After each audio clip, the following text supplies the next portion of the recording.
Hello everyone, good morning. আশা করছি তোমরা সবাই ভালো আছো আর আমিও ভালো আছি। তো আজকে অনেক দিন পর আমি আমার বাড়িতে চলে এসেছি। আজকে আসিনি, কাল রাতেই এসেছি, কিন্তু আমার ব্লগটা আমি আজকে সকাল থেকেই শুরু করছি। তো অনেক দিন পর বাপের বাড়িতে এসেছি। ছেলের স্কুল শুরু হয়নি, এপ্রিল মাসে শুরু হবে, তাই সময়টা ফাঁকা আছি, তাই ভাবলাম যাই কিছুটা দিন মায়ের সঙ্গে বাপের বাড়ির লোকজনের সঙ্গে কাটিয়ে আসি। তো সেই হিসাবে আজকে আমার ব্লগটা সেটাই আমি তোমাদের সঙ্গে শেয়ার করব। এখানে আমার কাটানো কিছু কিছু মুহূর্ত। তো দেখো, সকালবেলায় আমার মা এই যে শাক বাছতে বসে পড়েছে। শাক পাতা খুব পছন্দ করি, তো ওই জন্য এসছি বললে যেটা যেটা পছন্দ করি সেটাই মা খাওয়াতে ব্যস্ত হয়ে পড়ে। তাই কুমড়ো গাছটা না আমাদের বাড়িতেই হয়েছে, সেখান থেকেই মা এই কুমড়ো গাছের ডগাগুলো কেটে সেটা নিয়ে এখন বাছতে বসে পড়েছে। আর আমার তো এখন পুরো রিল্যাক্স মুড, কোনো কাজের চাপ নেই, যেটা শ্বশুরবাড়িতে থাকলে হয়। সকালবেলা থেকে অনেক ব্যস্ততা থাকে, কিন্তু এখানে এসে তো সেরকম কিছুই কাজ নেই। Good morning, good morning, good morning. ওঠো, গুড মর্নিং। ওঠো ওঠো ওঠো, অনেকক্ষণ ঘুমিয়েছো, তাড়াতাড়ি ওঠো। তাড়াতাড়ি ই করো, ই করো, ই ই করো, ই করো, ই চোখ। ছেলেকে ঘুম থেকে তুলে দিয়ে ফ্রেশ করিয়েছি, এরপর বিছানাটা গুছিয়ে নিচ্ছি। এরপরে ছেলেকে খাওয়াবো। নিজের সংসারে যতটা কাজ থাকে, কিন্তু সেটা তো বাপের বাড়িতে এসে সে সমস্ত কিছু কাজই থাকে না, কিন্তু কিছু কিছু কাজ সেগুলো তো করেই নিতে হয় না নিজেকে। আর এ মায়ের যে দায়িত্ব, ছোট বাচ্চা থাকলে সেটা তো আমাদের করতেই হবে, বাচ্চার সমস্ত কাজগুলো। সেই ডিউটি থেকে তো আমাদের আর ছুটি নেই না। এখন চলে এসেছি কিচেনে, এখন ছেলেকে খাওয়াবো, তাই একটু জলটা গরম করব।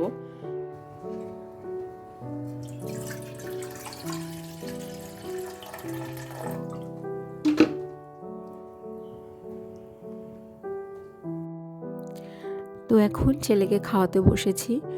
আর আমি তো চাটা অনেক আগেই খেয়ে নিয়েছি। বাড়ি থাকলে ওকে খাওয়াই, তখন ওর সঙ্গে হয়তো চা খাই বা ওকে খাওয়ানোর পরে খাই, কিন্তু এখানে এসে না একটু আর্লি মর্নিংয়ে ঘুম থেকে উঠে গেছি।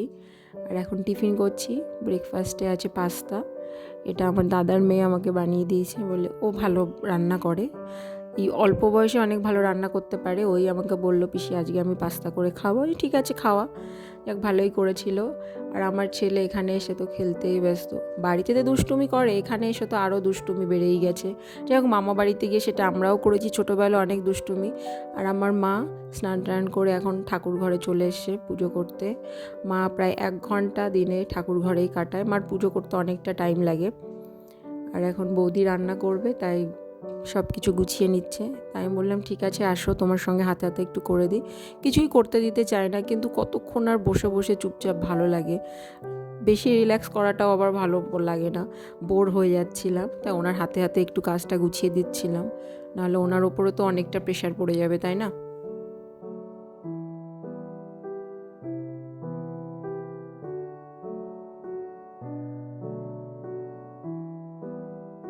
তো এখন বৌদি রান্না শুরু করে দিয়েছে। তা আমিও ভাবছিলাম যে কি করব, তারপর আমি বললাম তোমরা তোমাদের কাজগুলো করো। আর আমি ভাবলাম যে না, এই ফাঁকে আমি আমার মায়ের ঘরটা একটু ক্লিন করে নিই। ক্লিন তো ওরা করেই, কিন্তু আমি বললাম যে না মা, আমি তাহলে তোমার শোকেস টোকেসগুলো একটু ক্লিন করে দিই। আমি আমার বাড়িতে মানে শ্বশুর বাড়িতে এই সমস্ত ক্লিনিং ডাস্টিংয়ের কাজগুলো সপ্তাহে 3-4 দিন করি, তো কি সেজন্য আমার কাছে না এই কাজগুলো খুব ইজি মনে হয়, মানে অতটা কষ্টের মনে হয় না। ওই তাই ভাবলাম যে মা এসছি যখন, মারটাও করে দিয়ে যাই।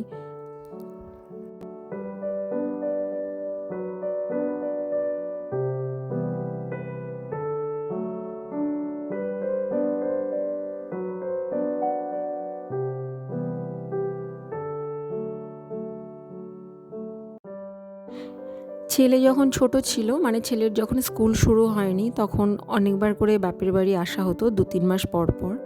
কিন্তু ওর স্কুল শুরু হওয়ার পরে হয়তো বছরে 2বার কি 3বার, মানে যখন ওর ছুটিগুলো থাকে, এই সামার ভ্যাকেশন বা পুজোর সময় যে ছুটিটা, বা এক্সাম শেষ হওয়ার পর যে ছুটিগুলো থাকে, তখনই আমি আসতে পারি, না হলে খুব একটা আসা হয় না।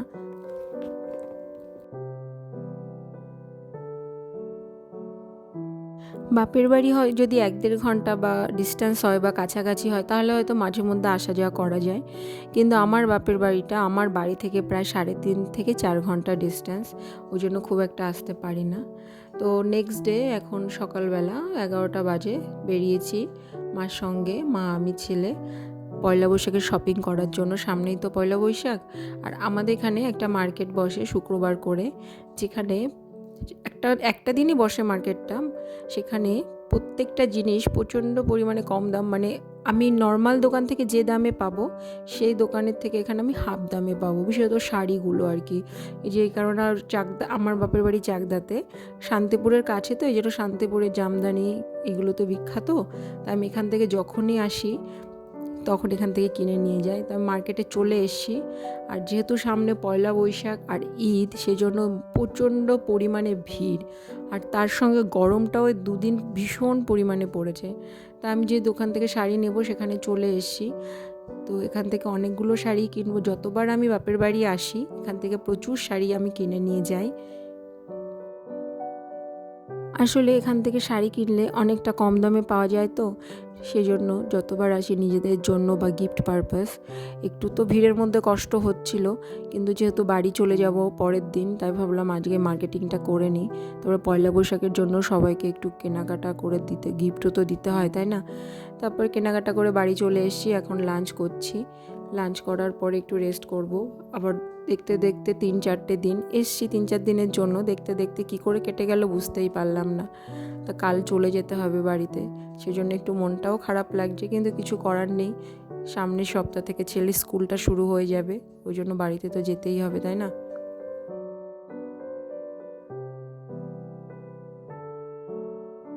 তো এখন রাতের বেলা, দুপুরে খাবার পর একটু ঘুমিয়ে পড়েছিলাম, তারপরে ভাবলাম যে না, রাতের বেলায় ব্যাগটা গুছিয়ে নিই, কেন পরের দিন সকালে বেরিয়ে পড়বো বাড়ির জন্য। তো দেখো, তোমাদের সঙ্গে তো দেখানো হয়নি, এই সমস্ত শাড়িগুলো আমি ওখান থেকে কিনেছি অনেকটাই কম দামে। তাই ভাবলাম যে আমি যখন প্যাকিংটা করছি তার সঙ্গে সঙ্গে ভিডিওটা করে নিই, তাহলে শাড়িগুলো তোমাদের দেখানো হয়ে যাবে।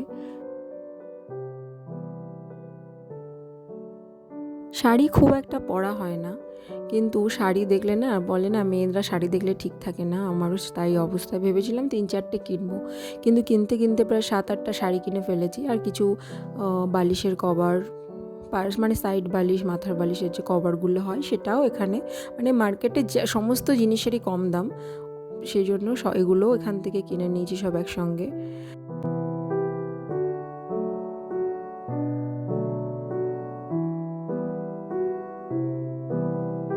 তো আর ভিডিওটা আমার বেশি বড় করব না, এখানেই শেষ করব।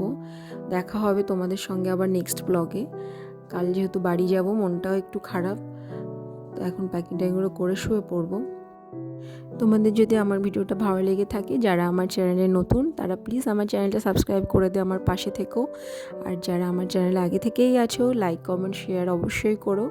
তোমাদের একটা লাইক একটা কমেন্ট আমার অনেকটা উৎসাহ বাড়িয়ে দেবে কাজ করার প্রতি। তো তোমরা সবাই আমার সাথে থেকো।